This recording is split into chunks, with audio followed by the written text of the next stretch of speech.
Bang, Julo aman nggak sih kalau di Galbay? Jawabannya aman ya guys ya. Pertanyaan ini rame banget ditanyakan di grup-grup Facebook itu. Terutama yang lagi pusing karena tagihan yang makin ngeri-ngeri sedap guys. Tapi jawabannya nggak sesimpel aman atau nggak aman.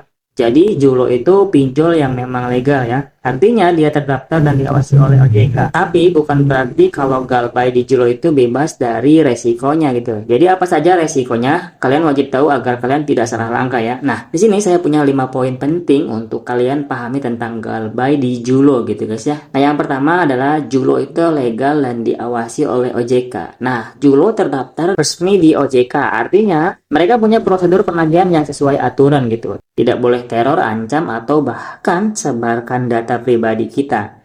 Tapi tetap boleh menagih lewat telepon, WA, dan bahkan kunjungan DC lapangan dengan sopan. Dan itu peraturannya ya.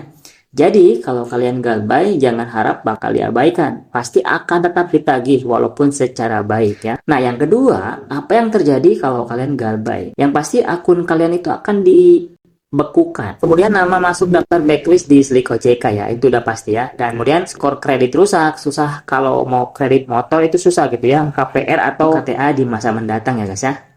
Nah, penagihan tetap jalan ya meskipun legal ya. Nah, untuk yang ketiga, desa lapangan datang. Apakah kalian wajib untuk menemuinya? Jawabannya, nggak ada hukum untuk mewajibkan kalian harus ketemu desa lapangan. Tapi, hindari kekerasan ya. Sebisa mungkin hindari kekerasan. Kemudian dokumentasi jika ada perlakuan kasar. Artinya kalian boleh merekamnya ya. Nah, kalian bisa tolak dengan sopan dan arahkan penagihan via email atau resmi gitu ya. Nggak ketemu dengan DC bukan tindakan kriminal juga ya, tetapi ya mending temui aja ya. Komunikasi itu penting karena aturannya memang mereka akan menagih secara sopan karena Julo itu legal ya. Nah, yang keempat, apakah Julo bisa bawa kalian ke umum?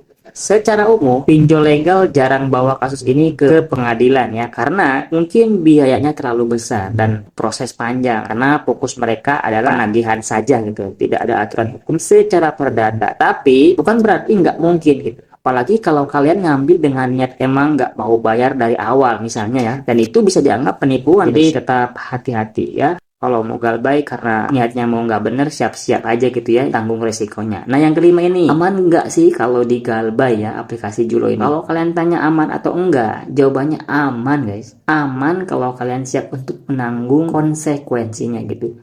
Jadi siap diteror secara sopan setiap hari, siap backlist sama di BI checking juga ya. Kemudian siap mental kalau ditagih via keluarga gitu, jangan malu gitu. Dan siap nggak bisa pinjam lagi gitu, dan itu resikonya. Makanya teman-teman kreator di YouTube ya, seperti Raja Galbay, mereka sering bilang kuatkan mental saja. Dan itu maksudnya gitu loh. Intinya kalau nggak siap, mending ajukan restrukturisasi aja ya. Dan hubungi customer service mereka dan bilang kalian kesulitan bayar. Siapa tahu kan dapat keringanan ya guys ya. Oke, segitu aja videonya. Sampai jumpa lagi di video berikutnya. Terima kasih.